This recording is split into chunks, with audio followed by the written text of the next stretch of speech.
Tout ça pour dire que cette histoire d'implant, visiblement, tout le monde me dit que ça marche super bien. Donc, ce qui est quand même un énorme problème qui a été réglé parce que la calvitie chez les mecs, c'est quand même Moi, un je vrai m'inquiéterais souci. si ma femme me dit ça. Ça veut donc dire que soit elle veut te refiler à quelqu'un d'autre, option numéro 1, Ouais, soit il y a de la compétition en cours qui a du cheveu. c'est possible. Et là, elle vient de partir pour 1 mois en France.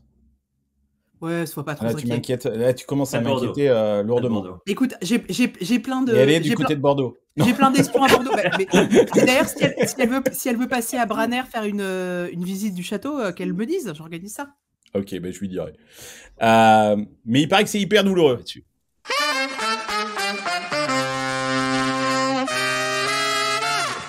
Et voilà une nouvelle saison qui débute pour Silicon Carnet. On va se retrouver chaque semaine de octobre à juin, comme tous les ans. Il va y avoir plein de nouveautés cette année, notamment dans le format, comme vous allez le voir, puisque désormais Silicon Carnet est disponible au format audio, en podcast et vidéo. Et l'objectif reste toujours le même, vous apporter un regard critique sur le monde de la tech depuis la Silicon Valley. Pendant 4 ans, je vous ai proposé de décoder chaque semaine avec des nouveaux invités un sujet particulier qui anime la Silicon Valley. Mais j'avais envie cette année de vous proposer un nouveau format, un truc plus spontané, plus immédiat et encore plus picante. J'ai donc réuni un groupe de 10 invités permanents qui vont m'accompagner tout au long de cette saison 5. Vous allez les découvrir, ils sont 10 et ils seront 3 à chaque épisode. Et ensemble, on va commenter les sujets chauds de la semaine.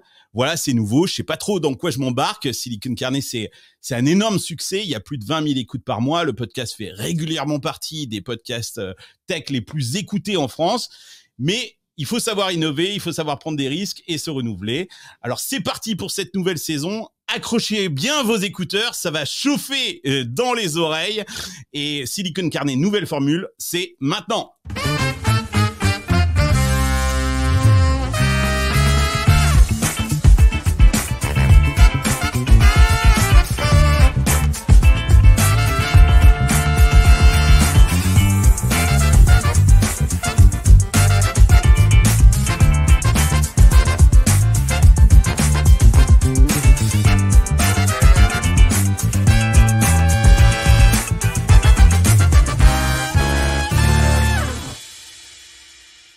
Alors vous les découvrez, ils sont là, ils sont beaux, mes invités, regardez-les.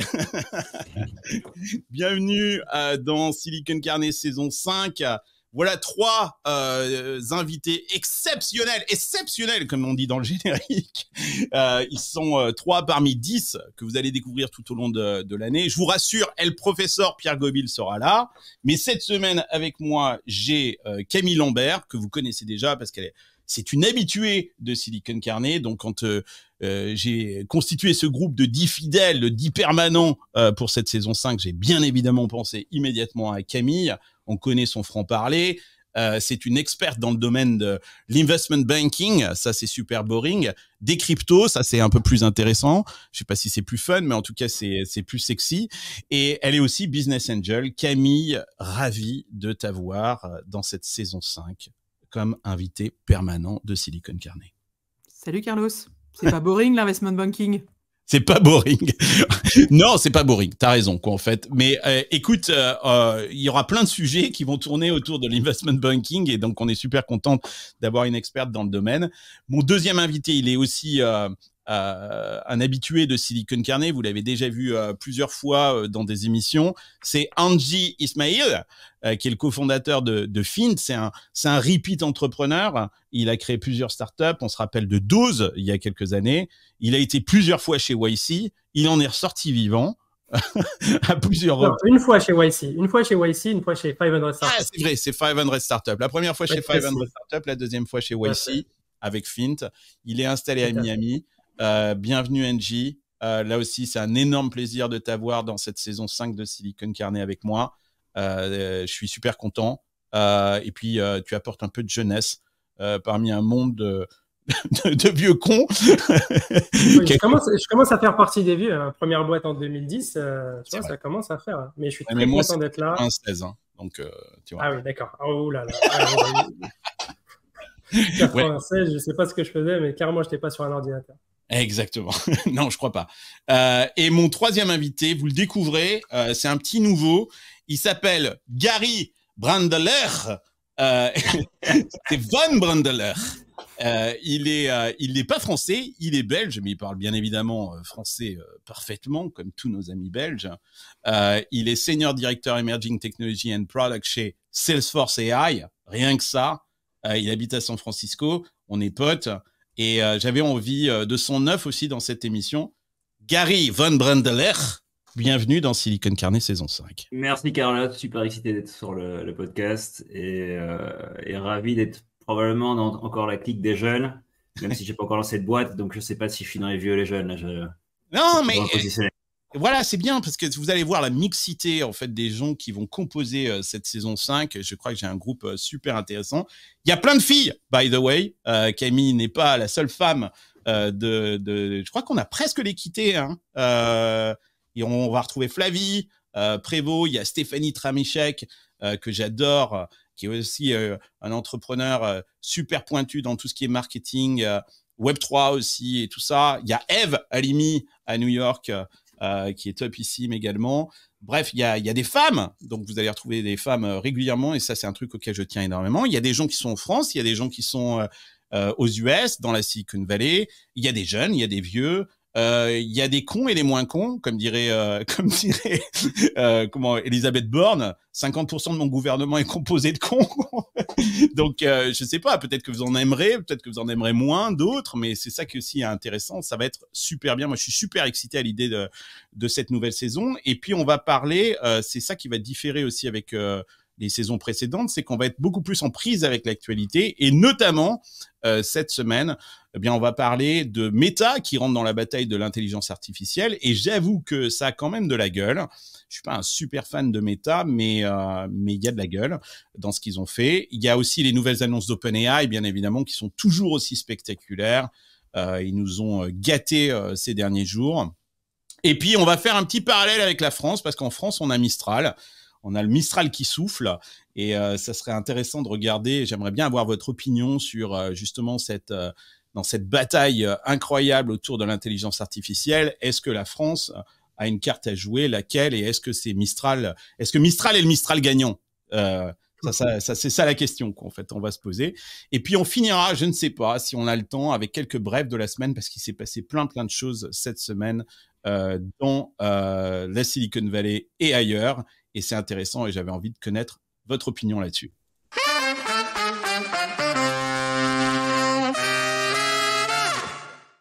Voilà, on commence. Alors, je vous l'ai dit, premier sujet, c'est Meta qui rentre dans la bataille de l'IA. J'ai envie de dire qu'il rentre enfin officiellement dans la guerre des chatbots, en tout cas, parce que ça fait quand même un sacré bout de temps que Meta travaille sur le sujet de l'IA. C'est vrai que tout le monde parle d'OpenAI, etc., mais c'est pas nouveau l'IA chez Meta. Mais ça y est, ils rentrent enfin dans la guerre des chatbots. Ils ont révélé notamment toute une série de personnages à base d'intelligence artificielle à qui vous pouvez poser des questions. Alors, j'ai fait le test et j'avoue que ça m'a assez surpris. Je sais que toi aussi, Gary, tu joues avec en ce moment. C'est des personnages qui sont inspirés de célébrités. Alors, on a Charli D'Amelio, Dwayne Wade, Mr. Beast, Snoop Dogg. Il y a même Paris Hilton ou Tom Brady, qui est un joueur de football américain. D'ailleurs, que des Américains, Gary. Ouais. C'est très américain pour le moment, donc c'est très ciblé sur les États-Unis. C'est super américain et c'est super, je dirais, très serré au niveau de ce que tu peux faire avec les assistants. En gros, j'ai parlé à Snoop Dogg pendant, je crois, une demi-heure pour essayer qu'il me raconte une histoire. Et à chaque fois que je lui demandais de me raconter une histoire un peu différente de ce qu'il a appris à raconter, il me disait non, mais tu peux pas faire ça. Donc, il me disait par exemple, tu dois aller chercher le dragon. Je dis, mais moi, je ne veux pas chercher le dragon, j'ai envie de jouer à la PlayStation. Et il me disait, mais non, mais il n'y a pas de PlayStation, tu ne peux pas faire ça. Et donc, c'était assez marrant de voir qu'il me disait beaucoup de non, ce qui était très frustrant en tant qu'utilisateur, en fait. Et d'ailleurs, vous savez, ce genre de personnage, ce qui est le plus dur pour les gens quand ils leur apprennent le discours, c'est qu'en fait, il faut les garder dans la case. Ouais. Il y avait un projet français qui existe depuis juin, qui justement était censé faire exactement ce que fait Meta AI, donc autant dire que eux et leur levée de fonds doivent être au fond de la cuve. Et il nous expliquait, la personne qui faisait ce projet, que sa plus grande difficulté, c'était de maintenir les bots dans leur personnage et que, en fait, le personnage avait tendance, avec ChatGPT derrière, à devenir vite intelligent. Il fallait le rabaisser tout le temps pour qu'il reste dans sa case. Et c'était ça la plus grande difficulté, c'est qu'il reste à son niveau. C'est ça. Garder les gens à leur niveau de conneries, parce que potentiellement ils peuvent devenir plus intelligents. C'est peut-être vrai. Que le vrai. Ça va être dur, hein, là. Ils vont galérer avec Paris Hilton. Pour le coup, Paris Hilton, à mon avis, elle est très intelligente. Mais parce qu'elle sait faire du business. Ou Tom Brady, qui est quand même c'est pas, il est quand même loin du prix Nobel, quoi, en fait, quoi. Tom Brady. Il a pris des coups sur le casque, hein, avec tous les matchs qu'il a fait. Il a pris des coups sur le casque. Angie, toi, t'as essayé ou pas? Ben non, moi j'ai demandé l'accès là sur pas sur Facebook, mais sur Instagram et sur WhatsApp. Pour l'instant, j'ai pas accès. Par contre, j'ai commandé mes Ray-Ban Meta. J'attends. Attends, j'ai loupé un épisode. Attendez, j'ai loupé un épisode. Qu'est-ce que c'est que cette histoire? Ouais. En fait, depuis 1 an et demi, 2 ans, Facebook, ils ont fait un partenariat avec Ray-Ban, le fabricant de lunettes, pour faire des lunettes connectées. Et ça a beaucoup plus de gueule que ce que Google avait fait avec Google Glass. J'avais testé à l'époque, je sais plus, 2013, 2014. Et là, en fait, c'est des lunettes qui embarquent Meta AI, qui vont pouvoir reconnaître, par exemple, je sais pas, un monument. Tu te trouves devant l'Arc de Triomphe et tu vas dire c'est quoi ce truc? Et il va t'expliquer l'histoire de l'Arc de Triomphe. Et moi, j'espère beaucoup que ça va m'aider à reconnaître les gens, parce que j'oublie toujours le nom des gens. Ça nous arrive tout le temps. Et il me dit on s'est vu là, machin. Mais le côté RGPD, par contre, ça va pas marcher. Hein. Ah, mais ça, c'est un autre sujet. Il s'en fout, il vient à Miami, lui, à RGPD. Voilà. Putain, ici, alors, ils s'en foutent complètement des données. Mais donc ils sont très très chauds. Enfin, je pense c'est des lunettes déshabilleuses en fait de ce que tu es en train de nous dire, hein, tu vois. Je sais pas s'il y a cette. Non, mais je veux dire par là déshabilleuses, je veux dire par là que tu as le nom des gens, etc. Tu vois, dans l'esprit, je parle pas de voir la nudité, mais de finalement déshabiller un petit peu les gens et en connaître un peu plus sur leur contexte. Qui augmente ta vision, qui augmente ce que tu reconnais, etc. Donc pour ça, là, les AI embarqués dans les apps de Meta, je trouve ça super intéressant. J'attends de tester. Mais oui, Facebook, Meta, ils sont archi chauds sur le sujet.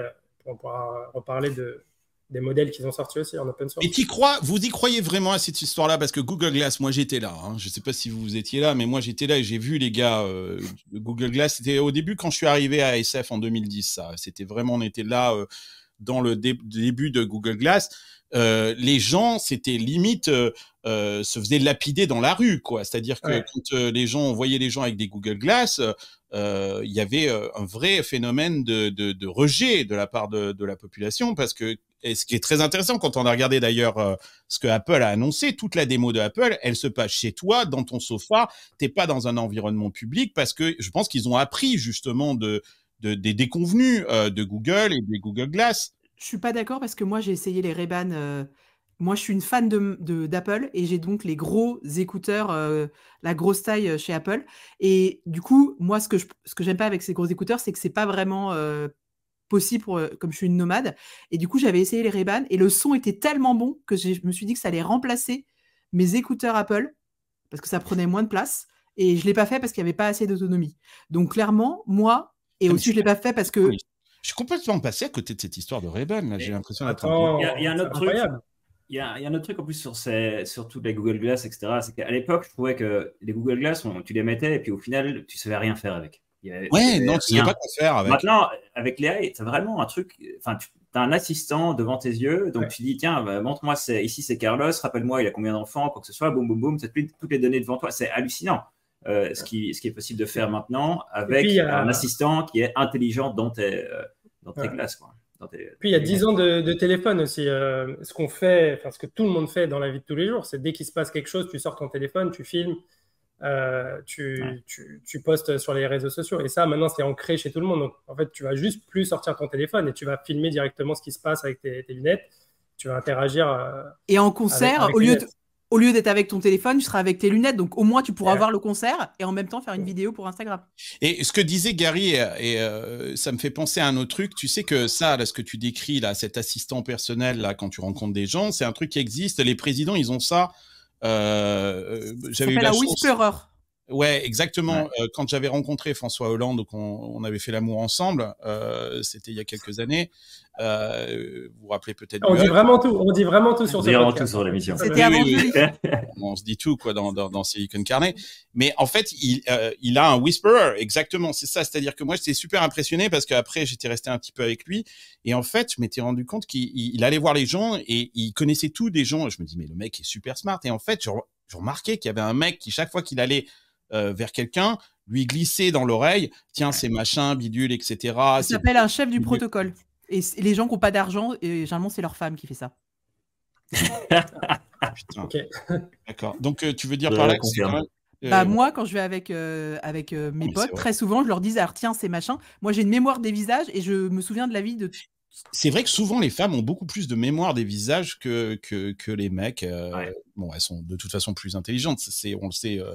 On le sait depuis longtemps, mais c'est vrai. Maintenant, tu as raison. Maintenant, je me fais Quand tu vas en dîner avec ta femme, je suis sûr qu'elle... Valérie, elle connaît tout le monde. Elle connaît tout le monde, le nom, le nombre d'enfants, le machin, les activités, les vacances, tout. C'est vrai, tout. Elle sait tout. Toi, tu as ton propre whisperer. C'est mon propre whisperer. Donc, en gros, les Ray-Ban, c'est un nouveau whisperer. Ça, c'est intéressant. Revenons à Meta. En tout cas, les stars, elles sont visiblement ravies puisque y a quelques infos qui ont circulé sur le net. Visiblement, les contrats, c'est assez hallucinant. Ce qui fait écho à ce que tu disais tout à l'heure, effectivement, de cette startup dont je me rappelle plus le nom, mais dont j'avais entendu parler en France, effectivement, et qui là va pas tarder à toucher le fond de la piscine, je pense, parce que là, Meta file jusqu'à 5 millions de dollars sur 2 ans, en fait. Donc, c'est non seulement il va falloir catch-up sur la plan technologique, mais en fait, cet argent, c'est aussi une façon de créer une barrière pour la concurrence, pour dire, OK, vous voulez Snoop Dogg, MrBeast ou des gens comme ça, c'est quand même pas un petit morceau, hein, MrBeast. Hein. Surtout que la boîte française voulait faire Snoop Dogg en premier, si je me souviens bien. Hein. Donc là, ils doivent vraiment être mal. En fait, ce qui est assez amusant, c'est que là, quand tu regardes comment ça fonctionne, cet assistant, quand tu leur parles, c'est un chat et la vidéo, en soi, t'as pratiquement l'impression qu'elle a été enregistrée. Je suis même pas sûr que ce soit vraiment du Gen AI, parce qu'au final, c'est une vidéo de Snoop Dogg habillé avec en habit de chevalier. Il n'y a pas d'autre chose, c'est que du texte. Hein. Alors, c'est que du texte pour le moment. On peut pas l'habiller différemment que tu peux pas l'habiller différemment. La vidéo, en gros, il fait toujours le même mouvement dans la vidéo. Donc, c'est vraiment, probablement, c'était généré avec de l'AI, mais la vidéo en soi, tu vois qu'elle tourne en boucle, en gros. C'est très MVP, donc c'est très produit basique. C'est la première version. Tu vois vraiment que c'est la première version. Par contre, je me suis quand même dit que c'était un énorme coup de pub parce qu'au final, il y a 2 trucs. Tu as Character.ai, ils font le même truc en fait. Donc Character.ai, c'est une startup qui fait ça depuis des plombes. Eux, ils ont lancé ce matin ou hier soir un groupe chat où tu peux parler avec plusieurs AI et plusieurs humains. Donc tu te dis, oh là là, attends, là il y a Character.ai qui arrive sur le messaging, qui peut remplacer peut-être un jour WhatsApp, etc. D'un autre côté, tu as Facebook ou Meta qui arrive avec Meta AI. On l'a essayé sur le groupe WhatsApp qu'on a. Et ce qui est super, en fait, c'est que tu as un effet de réseau de malade. Parce que moi, j'ai utilisé Meta AI sur 3 groupes. Ouais. J'ai déjà convaincu 60, et on va voir que je suis belge, 70 personnes. 70 ou même 90 d'utiliser Meta AI. Même des mecs qui n'ont pas encore accès. C'est assez amusant. Donc, en gros, l'effet de réseau, il est énorme. Et donc, pour eux, ça leur coûte au final pas grand-chose pour un coup de pub gigantesque.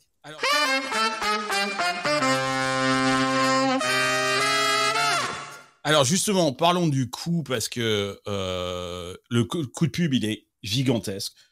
Très honnêtement, ça fait énormément de bruit dans la Silicon Valley. On pensait tous il y a quelques mois, d'ailleurs le cours de la bourse était assez bas de Meta et là Meta montre qu'il reprend du poil de la bête, qu'il est toujours là. By the way, insider information, attention. Oulala, attends, j'ai pas un jingle pour ça. Qu'est-ce que j'ai là? Ouais, moi je peux le faire. Non, je sais pas, je cherche un truc comme ça. Ouais, peut-être un truc comme ça. Voilà, ça. J'ai des potes qui bossent chez Meta. Meta se remet à recruter à mort. Ils sont repartis tous les gars en kick-off. Je donnerai pas de nom parce que ils écoutent le podcast, mais ils sont tous. C'est pas très compliqué. Vous allez sur LinkedIn, vous allez regarder qui bosse chez Meta dans mon réseau. Mais non, Meta reprend du poil de la bête, ils recrutent, ils sont bullish à mort là, les mecs, ils sont remontés à mort. Et d'ailleurs, si tu réfléchis, ce qui avait écouté le casque du métaverse c'est Mark, c'est qu'il les avait mis tous ensemble dans une salle à être tout seul dans leur monde. Là, il fait un truc collectif. Il prend complètement le contre-pied de l'autre annonce en se disant cette fois-ci, je joue la communauté. Et d'ailleurs, il y a, je ne sais pas si vous avez vu l'interview de Zuckerberg avec Lex Fridman là, dans le métaverse, justement. Elle est incroyable, l'expérience. Et clairement, tout le monde revient un peu en arrière sur se foutre de la gueule de Zuckerberg il y a 9 mois. Quoi. On en revient clairement. Et en fait, c'est assez amusant parce que quand tu repenses à Meta AI, donc l'assistant sur les groupes chat, au final, c'est se demander pratiquement si c'est pas une première version d'un metaverse ou dans le sens où tu parles dans un chat avec des humains et avec des agents. Et en fait, ce qui manque un peu dans l'interview de Lex Fridman et de Mark Zuckerberg, c'est il est où l'AI en fait? Ils auraient pu tout à fait rajouter un agent qui leur parle et qui leur pose des questions. Ils auraient pu mettre un modérateur pour la discussion. Et ça va arriver très rapidement. Je pense que l'histoire on va avoir de plus en plus de rapports avec des agents, des humains. Donc des agents, c'est en gros un AI qui est plus ou moins autonome. Ça va être super intéressant à voir. Voilà, là, je vous ai mis la vidéo là pendant qu'on parle. J'ai coupé le son, mais c'est celle-là dont tu parles, NJ. Ouais. Donc on aura dans l'émission Carlos remplacé par un agent. Non, mais alors moi, j'ai un message à passer. Je sais qu'il y a plein de monde de mes potes qui bossent chez Facebook et ils peuvent passer le message. Moi, je suis tout à fait open, 5 millions de dollars. Il n'y a absolument aucun problème pour faire un assistant El Gringo parmi tous ces... Il n'y a aucun problème. Mais et il danse même la Macarena pour le même prix. Ah, bah là, by the way, par contre, sur la vidéo, là, ce qui est intéressant de savoir aussi, c'est que si je me trompe pas, là, quand tu les vois sur cette partie de la vidéo, c'est pas une vidéo de eux, c'est du Gen AI. Oui, c'est ça, exactement. C'est généré. Voilà, c'est dans le metaverse et ils sont exactement comme dans le réel. Et bien là, on le voit là. Ouais. En fait, on le voit là. On est en train de voir exactement ce que tu es en train de décrire. C'est-à-dire qu'ils ont un casque. Et il est plus souriant, d'ailleurs, version AI, ils lui mettent un petit sourire à Marc. Ouais, alors lui, la question... le gros avantage, c'est qu'il transpire moins. Non, mais lui, la question, c'est lequel est le vrai? Peut-être que Zuckerberg, dans l'AI, finalement, c'est l'autre. Voilà, c'est ça. C'est ce qu'on se demande depuis des années. Tout à fait. Ben voilà, écoutez, est-ce que... Oui, c'est un truc que dont je voulais parler avec vous. C'est qu'on parle du coût, alors énorme coût de pub, etc. Mais je ne sais pas si vous avez lu cet article cette semaine très intéressant qui parle du coût des solutions d'IA pour ces acteurs. On est encore très loin d'être profitable. Ces solutions, elles coûtent une fortune en termes d'infrastructure. D'ailleurs, on parle pas trop de l'impact écologique non plus de ces solutions. On a fait chier la blockchain avec ça pendant des mois. J'entends personne là, Greenpeace, se réveiller sur l'IA, quoi. Ici, ils gueulent ou pas? T'as pas lu, là ils disent qu'en 2027, ils imaginent que l'IA va utiliser autant d'énergie que les Pays-Bas. Ouais, les Pays-Bas, c'est plus... Bah oui, mais c'est un pays entier juste pour faire de l'AI quand même. Moi, oui, après, ça dépend des cas d'application. Moi, je m'en fous des Pays-Bas. Très honnêtement, personnellement. Non, mais du coup, tu te dis, si tu mets la voiture électrique plus ça, à un moment donné, l'électricité, elle sort d'où, toi? Ouais. C'est surtout ça le sujet. Fusion. Non, mais on va trouver des solutions. Mais après, l'IA, si elle résout... elle trouve une cure contre le cancer et elle nous trouve. Mais bon, pour l'instant, ça fait plutôt des vidéos. Pour l'instant, ça fait plutôt des vidéos de Kenny Jenner. Donc, Ah non, je suis pas d'accord. Moi, je pense qu'il y a plein d'applications. Facebook nous sort les trucs sympas, quoi, les agents, etc. C'est à notre hauteur, hein, quoi.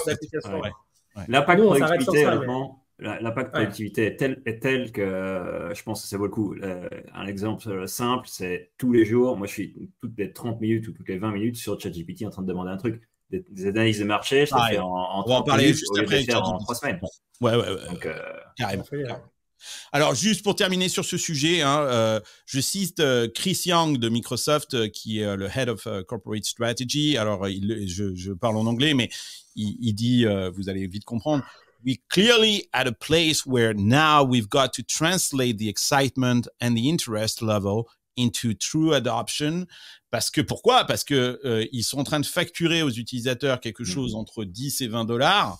Le coût de ces solutions, va jusqu'à $80 par utilisateur. Hein. C'est de ça dont on est en train de parler. C'est impossible de facturer ce prix-là, Gary.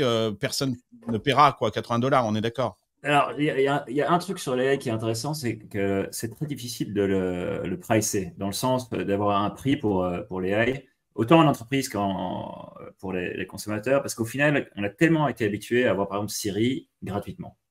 Donc, la plupart du temps, quand tu as une fonctionnalité AI, tu te demandes au final, est-ce que tu dois vraiment payer pour ça ou pas?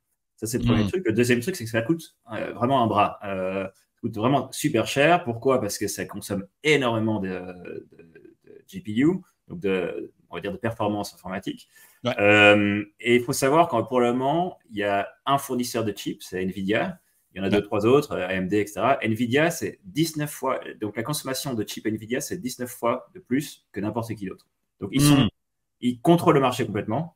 Et en fait, la seule façon de réduire les coûts au niveau hardware, c'est de créer ta propre chip. Et c'est ce qu'on voit avec Microsoft, avec de plus en plus d'autres boîtes. Ça, c'est un point. Et l'autre point, c'est le côté software. Ils vont pouvoir réduire les coûts par simplement on trouve toujours des solutions pour en fait faire du software plus facilement, plus performant, etc. Il y a déjà plein de solutions pour éviter d'utiliser des gros modèles qui consomment un max par rapport à utiliser des modèles beaucoup plus petits et plus spécialisés. Donc en fait, l'enjeu, c'est de réduire les coûts, hein, on est d'accord. Hein. C'est bien ça l'enjeu. Réduire les coûts et probablement quand même de trouver, et ça c'est ce que je trouve aussi qu'il y a beaucoup probablement, c'est qu'il y a énormément de startups qui font de l'AI, mais en fait, il n'y a pas de use case. Donc on se retrouve un peu comme à la belle époque du blockchain, où tu avais plein de startups qui faisaient du blockchain sans te dire pourquoi ils en faisaient. Sauf sur les... Moi, j'aime bien les modèles plus limités, toi, Lighton, voilà, par exemple, comme boîte. Parce que là, tu as déjà des use cases. Quelle boîte Attends, Camille, quelle boîte? Lighton. C'est une boîte qui a été créée par Laurent Daudet. D'ailleurs, il a écrit une super BD sur l'IA qui s'appelle Dream Machine, que je suis en train de lire en ce moment. Ouais. Et en fait, lui, il a des modèles vraiment sur des petits données, vraiment sur des cas niches. Sur des cas niches. Ouais. En fait, il ne cherche pas. Et d'ailleurs, il y avait une autre boîte. Des cas niches, sur des chiens, tu veux dire, quoi, en fait. Exactement. Et par exemple, il y a une autre boîte qui dit j'utilise ChatGPT pour lire des pages Internet et me sortir ça en Excel, toute la grille des produits. Et j'ai mon propre IA pour, par exemple, aider à négocier auprès des fournisseurs mes achats. Donc, en fait, maintenant, tu as des boîtes qui deviennent BIA, une IA générique, parce que ça coûte trop cher d'apprendre à ChatGPT, à ton propre IA, de lire Internet. Et une deuxième où c'est ton cœur de métier. Okay. Et ça, c'est exactement ce qui va se passer. C'est qu'en fait, au début, tout le monde pensait, on voyait OpenAI, ChatGPT, ça va être l'unique et vainqueur de tout ça. Ce qui va se passer, c'est un petit peu comme dans une entreprise. On a des employés pour un peu pour un département ressources humaines, département marketing, etc. On aura une AI ou une intelligence artificielle pour chaque département. Et donc, c'est pour ça que vraiment, je pense que... Ouais, mais là, je vois bien la pensée de Salesforce qui t'anime. Ah oui, nous, on fait plusieurs produits à chaque fois. Ça a énormément de sens. Hein, ce que mais par contre, tu as tout à fait raison. C'est des petits modèles et des use cases super niches, très définis. Et ça a de la valeur. Et ça, tu sais faire un prix là-dessus. Et d'ailleurs, pour faire juste sur le coup, mais justement, pour revenir à Meta, ils ont publié au mois de juillet en open source Llama 2, qui est un peu le concurrent open source de OpenAI. Et ça va aider à réduire les coûts parce qu'en fait, une fois que tu l'as installé, tu peux l'installer en local et avoir ton chat GPT, du coup, pas chat GPT, mais une version très similaire qui va avoir le même raisonnement. C'est pas aussi bon, mais c'est quand même très puissant. En tout cas, tu maîtrises la data, elle est à toi et tu l'envoies pas au OpenAI. Ouais. Et est-ce que tu n'as pas de coût, hein, que tu fais tourner sur ta machine? On termine, les gars. Internet. On parle d'OpenAI, justement. Donc c'est la transition. Allez, c'est la transition parfaite. On passe à OpenAI. Allez.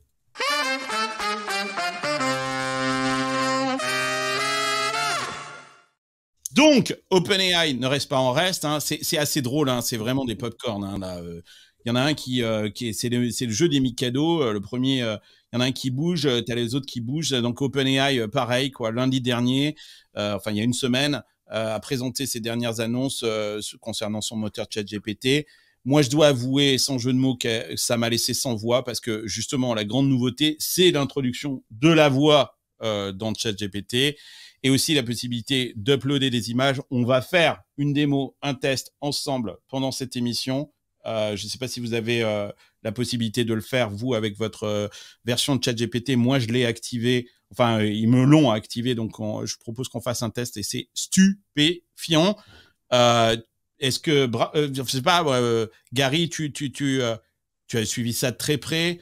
Tu disais que tu utilises GPT régulièrement. Alors, je l'utilise tout le temps. Je pense que c'est une des seules apps où je paye pour l'utiliser. Donc, ça prouve déjà la valeur du truc. Pareil. $20, hein, c'est ça? Par mois. $20. Et les $20, tu les récupères, mais en 10 minutes. Hein, donc, je l'utilise tout. Alors, la grosse chose que peu de gens, au final, se rendent compte, c'est que tout le monde pense encore que c'est limité jusqu'à 2021 au niveau des données. Mais en fait, maintenant, tu peux l'utiliser pour aller sur le web et ça navigue pour toi. Donc, moi, je ne vais plus jamais chercher des informations sur un site web. J'ai des plugins qui le font pour moi. Maintenant, c'est Bing. Il y avait d'autres plugins qui le faisaient avant. Et donc, en gros, tu demandes. Tu te rends compte de ce que tu es en train de dire là? Tu te rends compte de ce que tu es en train de dire? Ça change tout la façon de ça change naviguer sur recherche Internet. complètement. Tout ce qui est SEO change. C'est ton Google Search. C'est ton Google Search. Change. C'est pour ça que Google ils se rendent compte qu'en fait, leur main product de Google, aller taper dans Google et retrouver des résultats de page, c'est super chiant. Et puis surtout sponsorisé. Hein. C'est pour ça d'ailleurs qu'ils ont peut-être changé complètement. Là, ils ont changé la façon dont est fait la page parce que je pense qu'ils veulent essayer de réattirer les gens sur le Google Search. Exactement. Et alors, pour la petite histoire, tu dis la voix, effectivement. Ce qu'il y a maintenant, c'est que dans ChatGPT, tu peux aussi créer des images. Donc, DALL-E 3, qui est leur modèle pour créer des images, est disponible. Et pour le fun fact du jour, l'image que j'ai ici en virtual background, je l'ai créée hier soir à minuit en 2 minutes. Même pas. Hallucinant. Et je suis nul en dessin, by the way. Donc, et en design. Donc, Ok, donc justement, c'est justement la démo que je veux vous faire. Alors ceux qui qui écoutent ce podcast en audio vont faire la gueule. Mais justement, en parlant d'images, et je suis désolé, je vais en profiter pour faire de la pub pour mon projet Uncut. Mais voilà, donc je veux prendre ça juste pour ça. Vous savez qu'il y a des gens qui utilisent de l'IA aussi pour créer de l'imagerie. Et bon, super, tu as créé une super image. Bon, ben maintenant, qu'est-ce que t'en fais? Eh ben, tu vas sur Uncut et tu transformes cette image en collectible et surtout, tu crées une conversation. Tu peux même la commercialiser, etc., etc. Mais on s'en fout de ça. C'est pas ça le sujet. J'ai envie de faire un test avec vous. Voilà. Bon, ben ça, c'est les dernières images qui ont été créées et partagées en fait sur Uncut. Choisissez-en une. Je sais pas, toi par exemple, Camille, choisis une de ces images. Je scroll. Dis-moi. Le loup. Attends, le loup. Le loup. Je vois pas de loup. Bah si, c'est une panthère, non? Ah, c'est une panthère. Celle-là, là. Qu'est-ce que ouais. c'est? Ah, ok. C'est peut-être un loup, remarque. Non, c'est bien une panthère. Une panthère. Ok, d'accord. Bon, on va prendre cette image. Ok, je vais la copier. Ok, et maintenant je vais. Même un jaguar à mon avis. Hein. Je pense que c'est un jaguar, pour absolument, pour être précis. Et donc on va aller sur ChatGPT ensemble. Ok, vous voyez toujours mon écran là? Ouais. Yes. Ouais. Vous voyez toujours. Et d'ailleurs, quand tu vas dans les conversations de quelqu'un de ChatGPT, tu sais ce qui se passe dans sa tête, c'est assez marrant. Ouais, quelqu'un te prête. Tu devrais fermer. Regarder à gauche ce que c'est comme conversation. On a tous le même réflexe. Ferme le menu. Voilà, c'est bon. Ouais. Voilà, là c'est bon là, vous voyez. Donc je vais prendre mon image, et maintenant je vais la copier-coller ici quoi en fait. Donc elle est là quoi en fait. Et je vais demander à ChatGPT describe this picture, this image, and give me 5 tags. Parce que si tu lui parles en français, un jaguar ou un léopard. C'est dramatique hein. Ah, je sais pas, j'ai pas fait le test. Moi je parle encore le français. Ouais. J'ai essayé une fois en français, il passe sa vie à s'excuser. Ah d'accord, ok. Comme quelqu'un qui parle en français. Alors vous voyez, ça y est, c'est parti quoi. Donc là, il est en train de mouliner. C'est un peu lent d'ailleurs. C'est un léopard, les gars. Une panthère, il n'est pas clair. Une panthère, ici pas. Mais en même temps, je le comprends, c'est pas sûr. On ne sait pas si c'est un léopard ou une panthère. Mais voilà, the animal's face and body are composed of luminous dots, giving it a digital or holographic appearance. Donc, tu vois, il est vraiment en train d'interpréter l'image. The panther's piercing blue eyes stand out prominently. It is surrounded by a vibrant urban jungle with intertwined cables, neon lights, glowing signage. Enfin, bref. Il interprète tout, ouais.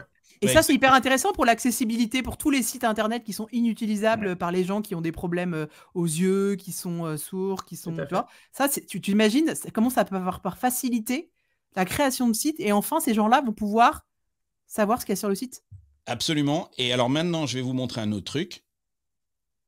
Voilà maintenant la description. Elle est pas trop mal. Elle est pas trop mal dans ce cas-là de l'humain.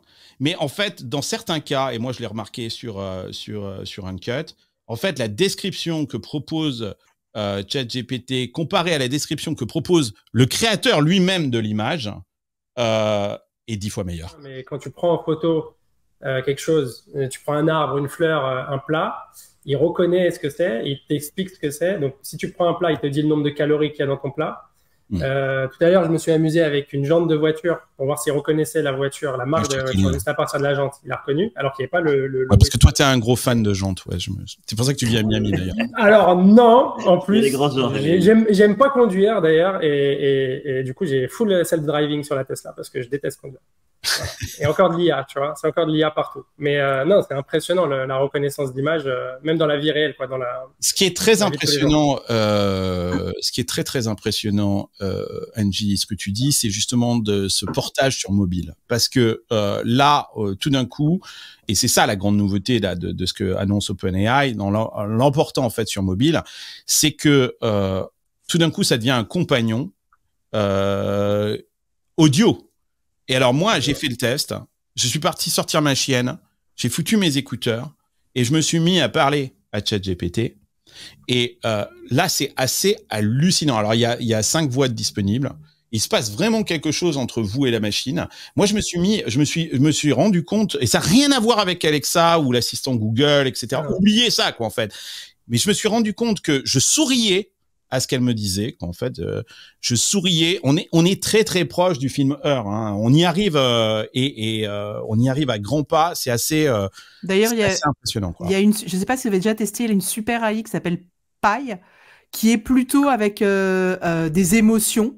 Et il y a pas mal de projets qui sont en train de se faire en se disant, par exemple, t'imagines quand tu as un psy. Tu vas le voir une fois toutes les 3 semaines. Mais si tous les soirs, tu faisais ton journaling en donnant 3 mots à Pi, par exemple, qu'il l'envoie à ton psy, là, il peut voir que genre, t'es en train de faire une rechute de dépression, toi.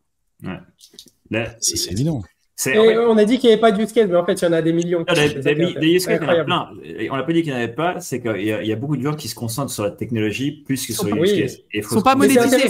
Mais moi, je pense que c'est très intéressant parce que justement, quand je parle à des ingénieurs ou des développeurs aujourd'hui, contrairement à la hype blockchain, ils sont tous à fond dessus et ils adorent. Et je pense que quand tu as un mouvement tech important et conséquent qui va changer la vie des gens, tu es obligé de le faire avec du deep tech, quoi. Et là, tu as donc des chercheurs, peut-être qu'on en parlera dans le cas de Mistral et l'AI en France, mais je pense que c'est super intéressant de voir que ça creuse, quoi, ça va deep et ça reste pas juste à la surface.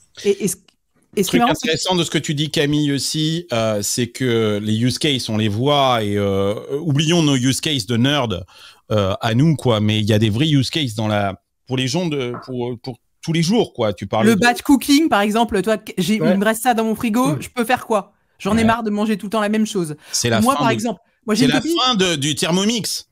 Bah, tu rigoles, mais moi j'ai une copine. J'ai une copine qui me dit, je voudrais un beau sac pour mes 40 ans. Qu'est-ce que je vais acheter? Je demande à ChatGPT quel sac acheter pour ses 40 ans. Mais je l'utilise pour un nombre de trucs que t'imagines même pas. Des trucs, normalement, t'appelles une copine, là, tu demandes à ChatGPT. Et après, tu valides avec les copines le bon sac.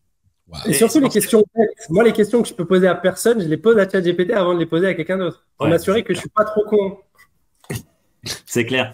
Et by the way, Carlos utilise l'assistante Her, donc ce film là où on retrouve le mec qui tombe amoureux de son assistant. Il y a un côté un peu négatif à ça. Moi, ce que je pense plus, c'est qu'on arrive à Jarvis dans Iron Man, où en gros, Iron Man peut faire des trucs de dingue parce qu'il a non-stop un assistant qui l'aide à trouver les données, avoir des idées. Ouais, c'est vrai. C'est des cadeaux pour Jarvis. Par contre, le seul problème de ChatGPT, c'est qu'il a une mémoire toute petite. Donc, toi, l'assistant de Jarvis, c'est plus lui dire il y a 3 ans, tu m'as dit ça. Ouais. Là, il faut tout le temps lui remettre le contexte. On va y arriver. Hein. Ça va être réglé assez rapidement. Ouais,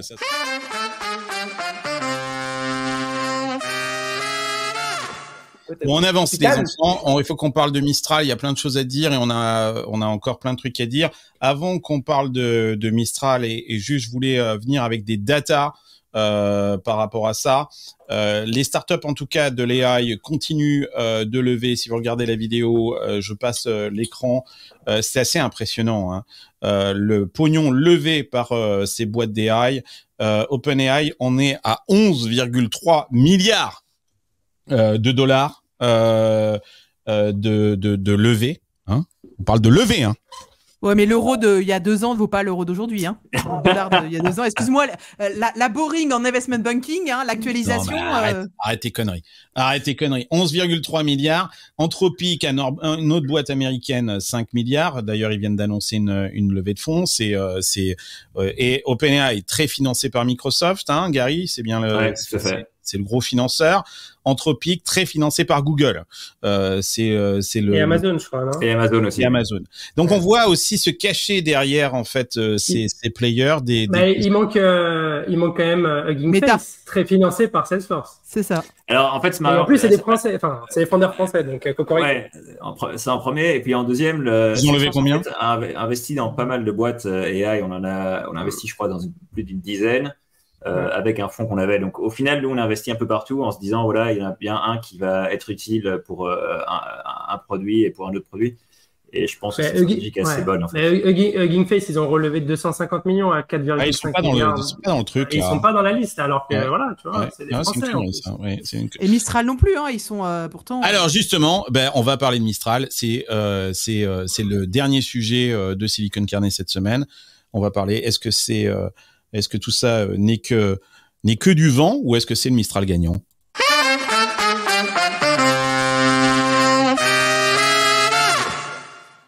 Alors, il faut que je reprenne mes notes. Où est-ce que j'en suis parce que je jongle entre différents trucs. Notion, où est-ce que tu es? Ah, il est là, ça y est, le voilà. Donc, je reprends mes notes. Alors, effectivement, en France, on a un acteur qui s'appelle Mistral et qui a levé récemment, hein, ça date de l'été dernier, 100 millions d'euros, c'est-à-dire environ 113 millions de dollars, si tu me corriges, si... C'est bon, on était un 13. Ça, quoi. Tu étais d'accord avec le chiffre. Hein. Et alors là, toute une levée de boucliers. Hein. Moi, j'y étais cet été en France. Ouais, c'est n'importe quoi. 100 millions, c'est beaucoup d'argent. Mais c'est pour ça que je voulais montrer le tableau d'avant, quoi, en fait. Hein. Moi, personnellement, je me dis que vraiment, c'est le petit chocolat à côté du café, quoi. Hein. C'est 100 millions, c'est que dalle, hein. Et pour rappel, il ne devait sortir un premier modèle qu'au mieux début 2024. Et roulement de tambour, ça a eu lieu il y a quelques jours. Ouais. Donc comme ils c'est pas mauvais du tout, hein. C'est très bon même. C'est un bon modèle, juste qu'il n'y a pas de modérateur. Ok, donc l'équipe fondatrice, Guillaume Lample, Arthur Manche, je sais pas, Timothée Lacroix. Non, mais c'est intéressant parce que je ne sais pas, parce qu'en fait, c'est des jeunes trentenaires français. Bon, alors, au passage, que des mecs, que des blancs. On est d'accord? Avec une tête bien faite. Ils ont été, je suppose, dans les bonnes écoles. Ils ont bossé chez DeepMind, chez Meta. C'est clairement, on n'a pas affaire à des lampistes. Mais on les connaît pas, ces mecs. Moi, je sais pas. Vous les connaissiez, vous? En fait, mais les gens qui sont derrière les AI, tu les connais pas. Ouais, en général, tu connais pas trop. Il y a un document qui a été créé par des ex-Google. Non, mais c'est pas Luc Julia. C'est pas Luc Julia, tu vois, c'est pas. Il y a un nom français qu'on connaît. Ouais, c'est une nouvelle vague aussi. Ouais, c'est une nouvelle vague. Plus jeune. Et le seul qu'on connaît, c'est Yann LeCun parce qu'il a eu la médaille Turing, mais autrement, on saurait pas qui c'est. Ouais, mais pourquoi c'est pas eux? Ils sont trop bien payés, quoi, en fait. Bah non, mais ils sont trop riches, ils ont plus le temps. Et moi, je pense que c'est super intéressant. Ils y sont sans y être, en fait. C'est que les modèles open source qui ont été créés, typiquement l'IAMA 2 donc c'est Meta. Et donc, si c'est Meta, c'est les mêmes gens. Et d'ailleurs, là, l'équipe que tu citais, et je crois d'ailleurs que l'IAMA 2, il y en a 11 sur 15. C'est l'article qu'on partageait qui était à Polytechnique, qui ont travaillé au centre R&D de Facebook à Paris, ou ce genre de trucs. Donc, c'est tout un peu la même mafia, si tu veux, au bon sens du terme, qui est en train maintenant d'éclore et en fait de créer. Et honnêtement, je pense que ça peut être super positif pour la France. Carrément. Parce qu'en fait, tu ramènes le talent. Le talent, pour le moment, et le talent AI, il est principalement Et West en plus, Coast aux US. Et puis là, il commence à avoir des enfants, donc finalement, il est content de rentrer en France. Finalement, il se dit, Pratico-pratique. Parce qu'en fait, je pense qu'aujourd'hui, tu fais le tour global des boîtes. Non, attends, Camille. Ces mecs-là, quand ils bossent, c'est que tu connais pas le salaire de Gary chez Salesforce. Hein. Je peux te dire qu'il peut faire des mômes. Hein. Non, mais d'accord, il peut faire des choses. Il le fait, quoi. Mais peut-être que sa femme, elle veut voir les parents vieillissants. Elle en a marre de se taper l'américaine. Et là, 11 heures de vol. Je préfère la rillette et le foie gras à Noël que le mac and cheese. Ok, d'accord. Good point. Je vais te donner une petite anecdote qui va te faire sourire. Quand le Brexit est arrivé, l'ensemble des banques internationales, Goldman et compagnie, avaient l'intention d'aller à Francfort. Ils ont loué des bâtiments. Voilà, ils allaient les basculer à Francfort. Donc là, on fait une réunion, on dit aux traders, bon, bah, vous partez à Francfort après le Brexit. Ils rentrent à la maison et ils disent à leurs femmes, bon, bah, on va à Francfort, Londres, c'est fini. Et là, les femmes ont dit, c'est simple, si on va à Francfort, tu prends ta garçonnière, je divorce, je rentre aux US. Donc c'est très clair, on n'y va pas. Et bah, devine qui a gagné, c'est Paris. Parce que les femmes de Goldman Sachs, de JP Morgan, de tous ces traders, elles ont dit, non mais c'est bon là, tu m'as déjà fait le tour de Londres. Camille, heureusement que c'est toi qui dis ça. Hein. Imagine, c'est moi qui dis ça. Je fais cette anecdote, je suis content que ce soit toi, une femme qui dit ça. Parce que si c'était moi qui disais ça, putain, j'étais... Il n'y a pas d'épisode 2, quoi. Non.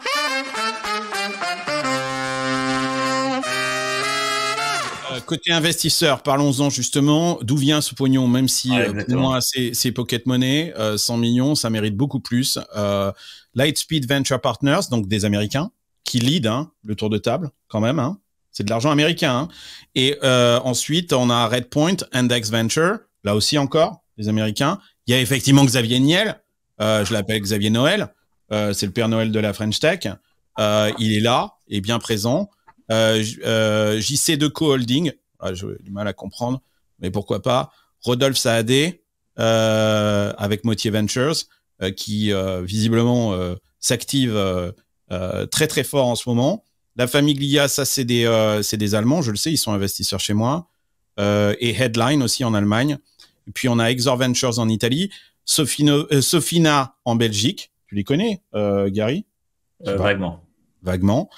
Et First Minute Capital et Local Globe au Royaume-Uni. Donc, on voit bien que c'est assez bien réparti, mais c'est quand même très l'idée encore par les Américains. Hein. Oui, mais c'est très amusant. C'était plus early. Là, je pense que s'il avait fait un appel à ses amis, mais de façon un peu plus publique, il y aurait eu plus de Français. Je pense que là, ils ont voulu loquer les 3 mecs. Ok. On demandera à Jean de la Roche-Brochard, qui fait partie des 10 permanents de Silicon Carnet. C'est une super question, on lui posera la question. Alors, il y a plein de critiques, bien évidemment, on est en France. Donc, il y a plein de critiques qui sont faites sur Mistral.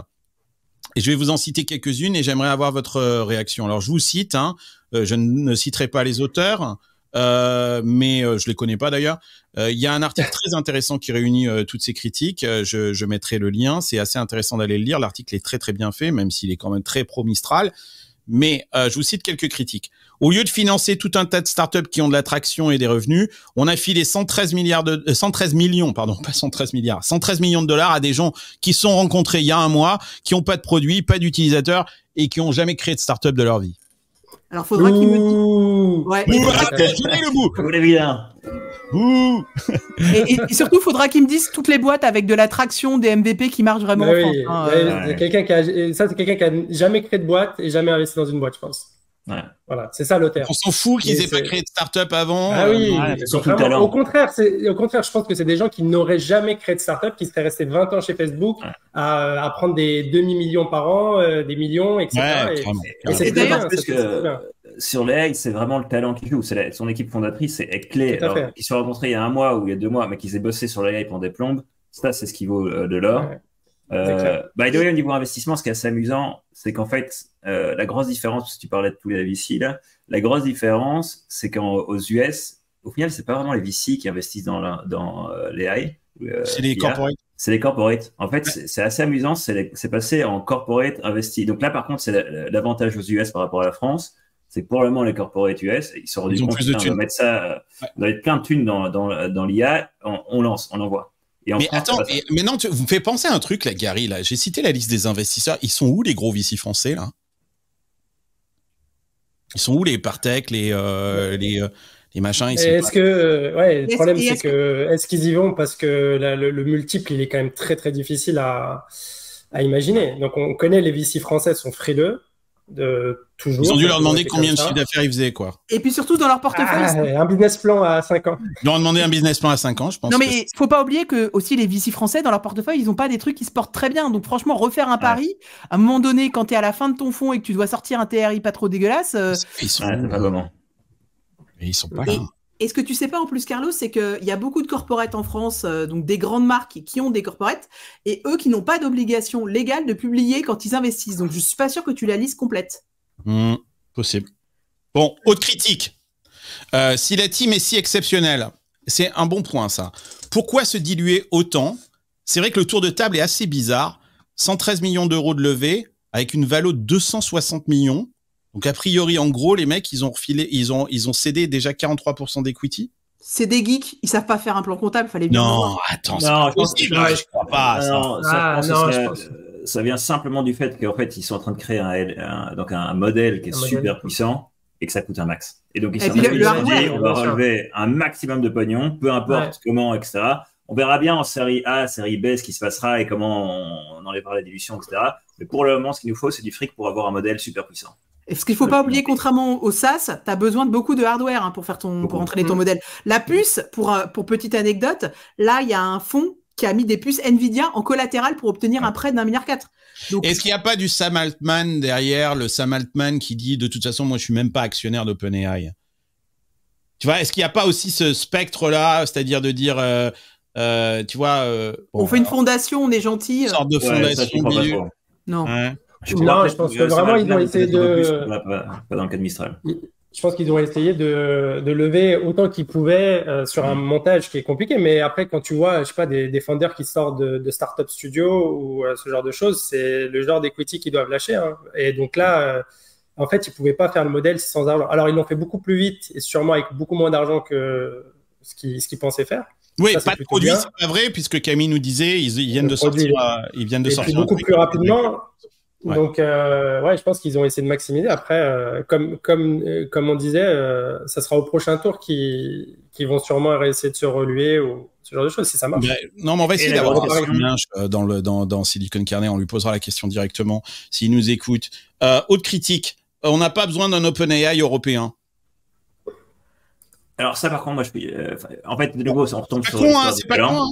Ouais, il est où le sujet là de ramener les talents en France, etc. C'est le premier truc. Par contre, j'avoue que le gros truc sur Mistral, c'est que je me demande c'est quoi leur série A ou série B après. Parce que faire un gros modèle maintenant, c'est cool. Mais en fait, il y a tout le monde qui est d'accord. On voyait encore un super post sur LinkedIn de Ginkface qui disait, voilà, au final, il y aura plein de LLM, des petits, des grands, etc. pour toute une sorte de use case. Comme on a plein de moteurs pour différentes voitures, parce qu'en fait, il y a des voitures de course, des voitures où tu roules à Paris à du 20 km/h, tu n'as pas besoin d'un moteur de 500 chevaux. Et ça, en fait, c'est un peu le truc, c'est que j'ai un peu l'impression que Mistral se dit, OK, on va devenir le nouveau OpenAI, super gros modèle, etc. Est-ce que c'est vraiment différenciant? Est-ce qu'il y a vraiment quelque chose derrière? Il y a de la place. Moi, voilà, je pense qu'il y a de la place. Est-ce qu'ils font vraiment faire qu'un grand modèle? Ils ont peut-être envie de faire un coup de... Parce que vous rappelez-vous, le départ, l'annonce de Mistral, c'était on produit le premier modèle en janvier 2024. On est en octobre. Moi, je pense qu'ils ont voulu montrer qu'ils savaient faire parce qu'ils ont le savoir, c'est des forts. Et après, se trouve, ils vont faire des mini-modèles. On ne sait pas. Ouais. Moi, je pense quand même qu'il y a quand même un sujet, c'est que on sait que le monde va utiliser tous ces outils d'AI. Il y a une vraie alors je déteste ça, mais il y a un vrai sujet de souveraineté et je peux le comprendre à certains égards. Il y a certaines données, certains usages où on n'a peut-être pas envie que la data parte chez les Chinois ou chez les Américains, hein, et que on a besoin d'une alternative européenne pour garder une certaine souveraineté sur pas simplement le modèle, mais sur la data. Bah, surtout que les gens aujourd'hui utilisent ChatGPT alors qu'on leur a interdit. Il y a des boîtes qui ont interdit l'utilisation de ChatGPT et le DSI regarde vers quel ordinateur pointe les différents appareils et plus de 40% des appareils de la boîte pointent vers ChatGPT. Donc ça veut dire que les gens ne respectent pas. Et je vais donner une anecdote. Mais là, je suis pas. Enfin, c'est difficile de dire aux gens de pas utiliser quelque chose. Non, mais ça, je suis d'accord. Mais pour te donner un exemple, chez BNP. Avant, quand on voulait traduire, on utilisait DeepL ou Google Traduction. Puis ils se sont rendus compte qu'un jour, les juniors mettaient les contrats entiers de M&A dans Google. Et donc, à partir de ce jour-là, ils ont interdit l'accès à Google Traduction et ils ont créé leur propre Google Traduction qui s'appelait Rosetta. Pas parce qu'ils étaient fans de ça, parce qu'ils voulaient garantir que la donnée ne sortait pas. Donc, je pense que de la même manière, on va avoir des modèles régionaux de ChatGPT. Le seul problème, c'est que ça traduisait en Swahili, quoi, en fait. Mais à part ça, c'est ça l'intérêt d'un Mistral. Hein. Je pense que Mistral, donc c'est open source, donc tu peux l'installer sur tes serveurs et après l'entraîner avec le fine-tuner avec certains datasets qui sont propres à ta boîte. Et puis tu contrôles ce qui rentre, ce qui sort. Après, tu hérites quand même d'un modèle qui a été entraîné avec d'autres choses, mais. Et il y a un truc aussi quand même, parce que tu parles de souveraineté, je pense pas qu'on parle de pays. Je pense pas que parce que le LLM a été fait en France, qu'il soit plus safe parce qu'il a été fait aux US ou en Chine. Je pense honnêtement, là, c'est le débat, c'est plus open source ou pas. Et en fait, la grosse différence, c'est si c'est open source, je peux voir ce qu'il y a dedans, je peux voir comment c'était fabriqué et ça me donne une transparence complète.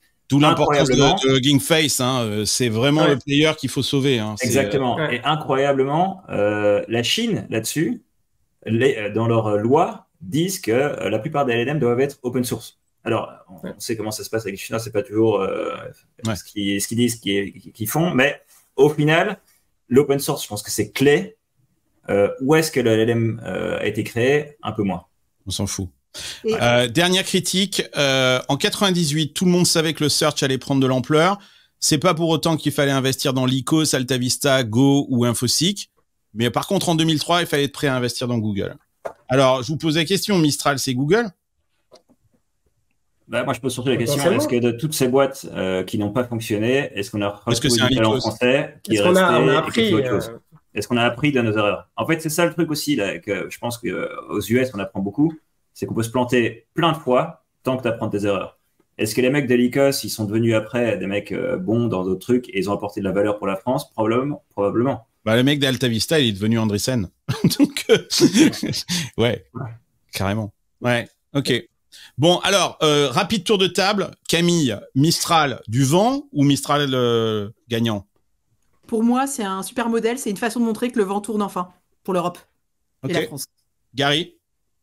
Gagnant s'ils arrivent à vraiment se différencier d'OpenAI. Putain, bonne chance. Ça va être dur, hein. Parce que là, sincèrement, j'ai l'impression que les États-Unis et la Chine font la course en tête du peloton. Hein. Là, il y a quand même, on a repris un peu notre position habituelle de retardataire. Ça arrive là juin, donc déjà on est un peu à la bourre. Alors c'est pas non plus 4 ans de bourre, mais c'est quand même des mois. Et quand on voit la vitesse où les choses vont, chaque semaine compte. 100 millions comparé à 11 milliards, hein, OpenAI. Hein. C'est pour ça qu'il ne faut pas essayer de recréer un OpenAI. Avec cet argent-là, il faut faire autre chose de différencier. Angie, vent, Mistral gagnant. Mistral gagnant. En plus, le Mistral, c'est le Sud. Moi, je suis supporter de l'OM. Donc ça, je voulais le dire. Voilà. Voilà une putain de bonne analyse. Voilà, c'est une bonne raison, quoi. Non, mais je pense que pour la France, dans son ensemble, c'est très, très bien. D'avoir déjà ces gens-là qui seraient restés dans la Silicon Valley à bosser pour Facebook et Google.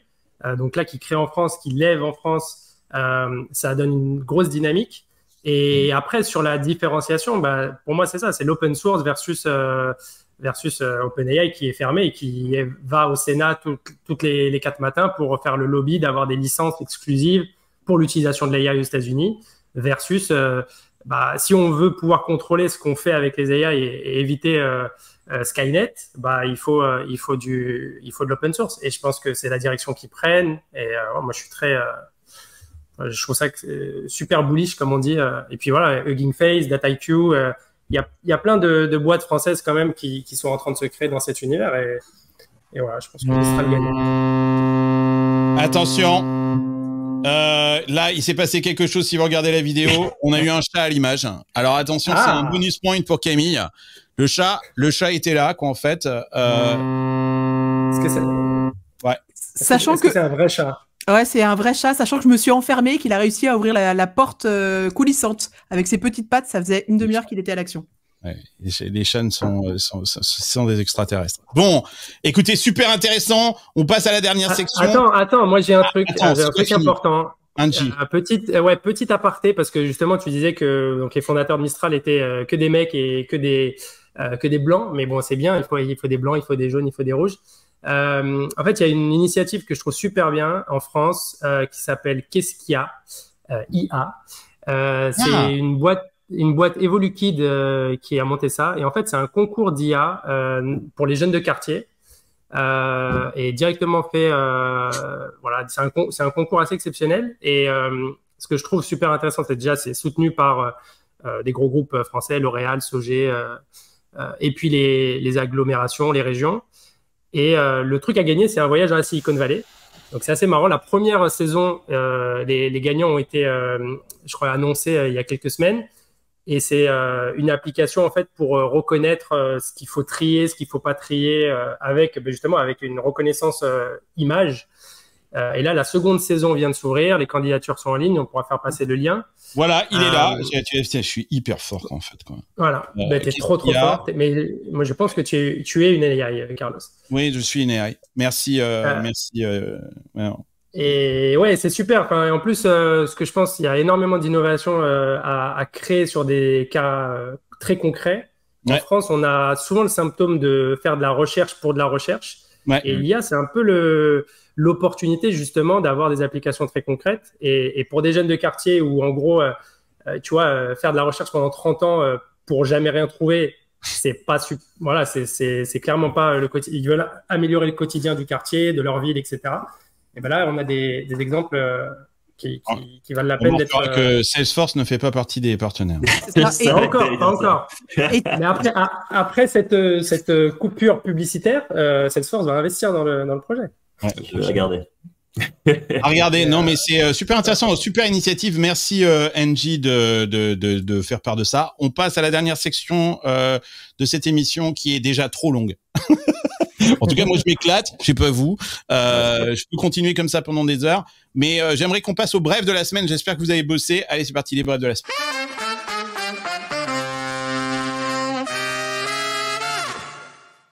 Petit tour de table. Qu'est-ce qui a retenu votre attention cette semaine? Camille? Alors moi, ce que j'ai adoré, c'est comment on calcule les fonds chez FTX dans la partie assurance. Alors attention, soyez bien prêts. Magnifique. Ce n'est pas des maths, ce n'est pas de l'actuariat, ce n'est pas des probabilités, c'est plus simple. Vous prenez un nombre random, d'accord? Vous le multipliez par 7500. Ouais. Vous multipliez par le volume du jour, et puis vous divisez par 1 milliard, et ça vous fait donc la somme disponible pour protéger les investisseurs chez FTX. Ça, c'est des maths.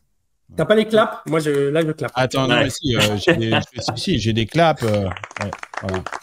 Des claps. C'est incroyable. Quelle escroquerie. J'ai trouvé ça. Et du coup, ce qui est intéressant quand on découvre ça, c'est on se dit, pour toutes les autres boîtes où ils te disent qu'ils ont une garantie, finalement, même quand c'est un cabinet d'audit qui te dit, au moins tu te dis qu'il y a quelqu'un qui a été regarder le code. Parce que là, il montre une partie du code et tu vois vraiment que c'est ça. Non, mais aux Bahamas, à part des pêcheurs, tu vois, il y a rien, quoi, en fait, quoi. Donc. Oui, mais ça veut dire que tu peux te faire. Ce qui est hyper intéressant, c'est que ce procès, c'est le cas d'usage parfait de la checklist à se faire quand tu veux auditer une banque ou une boîte crypto ou une banque dans une fintech. C'est quels sont les points à aller vérifier. Tu prends tous les endroits où ils ont fait n'importe quoi, tu les mets dans ta checklist et déjà tu renvoies ça à ton auditeur et tu dis déjà va vérifier ça. Parce que la deuxième excellente blague. C'est comme Caroline. On ne fait pas un cours de ça. Hein. Non, on est parti pour 1 heure.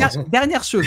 Caroline, on lui demande de faire des bilans dans le cas de Genesis et elle propose à Sam 7 bilans différents de l'entreprise. Normalement, une entreprise, ça a un seul bilan. Hein, voilà. Caroline, c'est la petite amie de. Non, c'est la PDG surtout de Alameda Research. Oui, mais c'est aussi sa petite amie.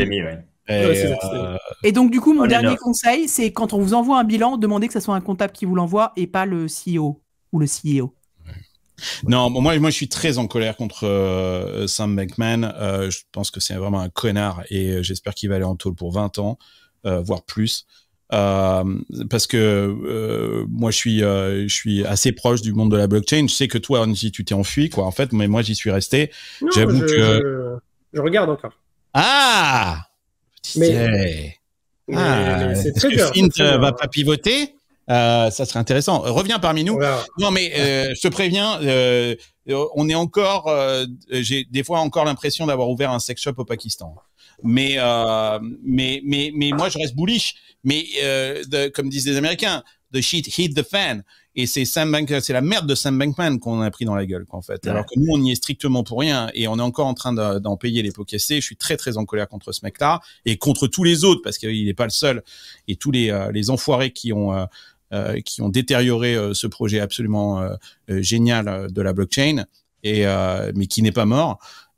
Mais en même temps, et ils continuent de nous emmerder. Je vous donne juste un exemple. Là, on sent un énorme truc très important avec Uncut. On fait le tour des popotes des journalistes et tous les journalistes sont en train de nous dire on peut pas parler de vous là maintenant parce que c'est le procès de Sam Bankman. Et donc, on parle que de ça en ce moment. Donc, même après nous avoir fait chier, il continue encore aujourd'hui. Donc, j'espère qu'on va le foutre en tôle définitivement et qu'on le reverra plus. Et en fait, c'est ça le truc, c'est que là, by the way, moi, je suis aussi assez Web3, vu qu'au final, j'ai lancé le produit Web3 à Salesforce. Ouais. C'est ça qu'il faut bien comprendre, c'est qu'ici, c'est pas le procès des cryptos ou quoi que ce soit, c'est le procès d'une entreprise excessivement mal gérée qui s'avère faire de la crypto et qui s'est dit, voilà, on va faire de la spéculation à crever. C'est pas du tout le monde crypto, le vrai monde. Non, c'est le procès au contraire même de Wall Street qui s'est emparé de la crypto et qui en a fait un truc. Non, c'est plutôt le procès d'un mec qui avait pas les qualités pour monter son propre hedge fund et qu'il a fait version crypto parce que les gens étaient pas assez avertis pour voir. Tout à fait vrai. Ça, c'est très très vrai. Ok, procès de Sam Bankman, ça se trouve on reviendra là-dessus. Bon, je suis sûr qu'on va y revenir là-dessus lors des prochaines émissions. Gary, une brève. Alors moi, une brève, c'est il y a Adobe qui a fait donc Firefly, donc ça c'est leur outil de création d'images. Ils ont généré 3 milliards d'images depuis qu'ils ont lancé l'outil et ils ont lancé l'outil il y a, je crois, 1 ou 2 mois ou un peu plus, mais peu importe la durée, au final c'est 3 milliards d'images générées, c'est hallucinant. Pour moi, cette quantité d'images générées au final par de l'AI, comme celle qui est derrière moi en ce moment, alors qu'au final plein de gens ne savaient pas faire ça avant, et surtout maintenant, ça te prend 30 secondes. C'est hallucinant pour moi. Alors, c'est pire que ça, mon pauvre ami. Je vais te montrer quelque chose. Tu vas halluciner. Accrochez-vous, les cocos. Vous êtes prêts? J'y arrive. Share my screen. Voilà, le nombre d'images créées par l'AI. C'est 15,5 milliards et ça date de août 2023. Alors effectivement, Adobe Firefly en août 2023 c'était 1 milliard. Ouais, et ben maintenant ils sont à 3. Et Stable Diffusion c'est 12,5 milliards. Pour bien vous rendre compte, parce que ça c'est des chiffres qui ne parlent à personne, l'IA en 1 an a généré plus d'images que la photographie en 150 ans. Voilà. Et c'est pas fini. Et c'est pas fini. Donc voilà, c'est assez hallucinant quoi en fait cette histoire quoi en fait quoi. Donc non, ça c'est vrai. Ouais. C'est tout le sujet d'Uncut. Ça. Nous on a vu débouler très honnêtement un coup de bol énorme. Hein. C'est tous ces créateurs d'IA sont mis à débouler sur Uncut parce que ok, je fais des images avec Midjourney, DALL-E, Stable Diffusion. Ok, j'ai mon image, elle est géniale, j'ai un super JPEG. And now what? Qu'est-ce que je fais avec tout ça, quoi, en fait? Parce que j'ai envie de la faire savoir, j'ai envie de la faire connaître. Alors, je la mets sur Twitter, mais j'ai 3 minutes d'attention sur Twitter. Comment je crée une communauté autour de ça? Comment j'ai de la validation? Comment je connecte avec d'autres créateurs? Comment je commercialise peut-être? Comment je crée du revenu autour de ça? Donc, et nous, on a ce poulet rôti qui nous est tombé dans l'assiette en juin de l'année dernière. Les chiffres sont comme ça, la création sont comme ça, et c'est exactement en relation avec ce que tu dis. C'est le nombre d'images créées, il est juste colossal. On a 200 000 assets qui ont été déposés sur Uncut en l'espace de 3 mois. Petite anecdote rigolote, comme il y avait un chat qui fait une invasion de l'émission, il y a un mec, il a utilisé donc les créations d'images pour créer des livres de coloriage pour chiens et chats. Donc en gros c'est un livre de coloriage où tu peux colorier un chien ou un chat. Il l'a vendu sur Amazon. Donc le mec avait jamais fait tout ça avant. Il a commencé à mettre ses livres sur Amazon et au final pour le moment il se fait une centaine de dollars. Mais c'est super incroyable de voir un mec qui te crée un livre. Il n'est pas dessinateur. Il n'est pas dessinateur, mec. Il est juste bien prompté. Moi, j'ai plusieurs copines qui ont créé une histoire pour leurs enfants, une BD avec des images, qui l'ont imprimée. Pas mal de copines qui ont des petites filles et comme elles ne trouvaient pas forcément ce qu'elles voulaient, et donc elles ont créé des livres pour leurs enfants avec les images et là, elles sont en train de le relier. Et c'est une nouvelle génération de créateurs qui n'a strictement rien à voir avec la précédente et c'est super intéressant. Non, super brève, Gary, j'adore. Angie, ta brève. Alors, c'est pas de la semaine, mais ça me concerne en tant que startup founder. C'est tout ce qui va être l'écosystème VC, les investissements dans les startups, Voilà comment ça se passe. On a un truc chez Y Combinator qui nous disent tout le temps, c'est ta boîte, elle est soit default alive, soit default dead. Qu'est-ce que ça veut dire? C'est si tu brûles plus de cash que ce que tu as dans ton compte en banque. Enfin, en fait, tu comptes le nombre de mois qui te restent avant que ta boîte elle meure. Et la façon de changer ça, c'est d'être profitable. Ouais. Voilà. Et donc, la façon d'être default live, c'est du coup de faire des revenus et d'être profitable. Et je pense que autour de moi, dans les founders de startups, quoi, les entrepreneurs, tout le monde a complètement shifté son mindset. J'utilise beaucoup trop de mots anglais, c'est horrible, mais en gros, changer de fusil d'épaule, voilà, pour dire il faut absolument reprendre les rênes du business. Alors, ce qui paraît complètement logique, quand on crée une boîte, il faut faire du chiffre d'affaires, il faut être rentable, mais là, on va dire que il y a tout un tas de business qui étaient surfinancés parce que justement les taux d'intérêt étaient zéro, donc l'argent coulait à flot partout. Ça, Camille peut en parler mieux que moi. J'avais lire aussi l'article de Nicolas Collin sur les taux d'intérêt. Je vous l'épargne, mais il est intéressant. Ouais, super intéressant. Et du coup, donc dans les startups, on se dit comment on va arriver à être profitable dans 6 mois, dans 9 mois, dans 12 mois, pour être le plus tôt possible. Alors, à part si tu es ultra financé, tu es dans l'AI par exemple, tu dois reprendre en main ton runway, quoi, comme on dit. Donc, c'est cet état d'être default live ou default dead. Et je pense que c'est très bien au final parce que ça crée des entreprises beaucoup plus résilientes et des entrepreneurs qui se focusent vraiment sur la finalité d'une boîte, c'est créer de la valeur et transformer cette valeur en revenus et en profitabilité, quoi. Et alors, tu dis que toutes les boîtes ont shifté, peut-être chez YC, c'est moi les boîtes avec lesquelles je parle, elles sont encore dans ce mindset. On va faire une émission, je vais inviter le professeur et Jean de la Roche-Brochard pour parler de ça. Parce que je pense que les boîtes sont encore dans un mindset 2020-2021 pour la plupart. Il faut les secouer là. Il faut les secouer. Le modèle, moi, ma vision là-dessus, c'est que le modèle qui a prévalu après la crise de 2008 jusqu'en 2021, qui est cette répétition de tours où j'augmente ma valorisation et tous les 18 mois, je lève de l'argent, ça, c'est fini. Fini. Moi, je pense que ce jeu-là, il est terminé. Il y a un article très intéressant. Je pense que les boîtes qui vont réussir, c'est les boîtes qui ne feront pas de série A. C'est-à-dire qu'ils vont lever de l'argent et on parle pas de bootstrapping. C'est ça. Je veux vraiment qu'on fasse une émission là-dessus. Je suis pas simplement bootstrappé, c'est super, mais je suis pas en train de parler de ça. On va avoir des boîtes qui en pré-seed ou en seed vont lever beaucoup d'argent. D'ailleurs, c'est ce qui se passe avec Mistral. Regardez. Finalement, ou OpenAI à une autre échelle très très intéressant et qui ne lèveront plus jamais. Mais ça atteindre la profitabilité très vite, quoi. Ça a deux intérêts, c'est que le jour où tu vas à l'IPO, tu as une chance potentiellement du coup que les gens fassent des bons multiples. Ah oui. Okay. Parce que du coup, tu n'as pas 25 000 tours, toi. Quand tu es rentré à la fin dans Instacart, tu fais pas de thunes. Et deuxièmement, le truc hyper positif, c'est que quand tu es une boîte et que tu crées des choses sous contrainte, tu es généralement beaucoup plus efficace que quand la réponse à tous tes problèmes, c'est l'argent.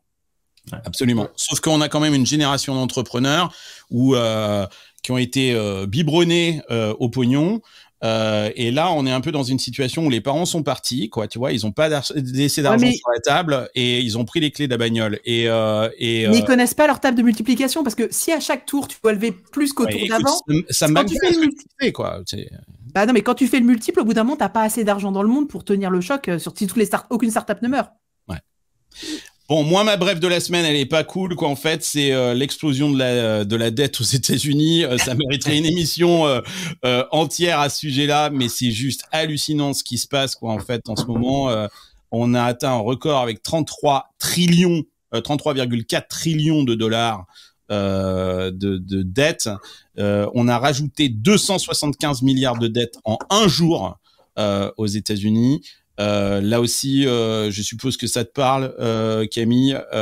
Tout ça nous présage pas une baisse des taux d'intérêt. Et ça, c'est évident. Si vous vous posez la question en disant les taux d'intérêt vont rebaisser, non, c'est clair. Et ça va avoir un impact colossal, et notamment sur le monde de la tech qui vit à travers ça.